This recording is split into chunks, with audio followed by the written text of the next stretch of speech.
انفجار ابو ناس في جنديرس شارع الفيل شارع ينقوس.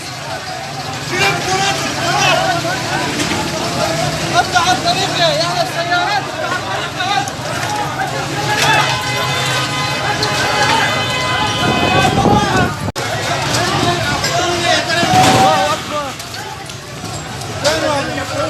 الله اكبر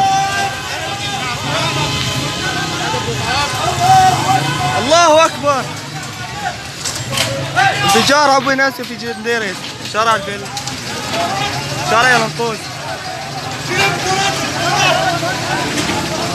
افتح الطريق يا اهل السيارات.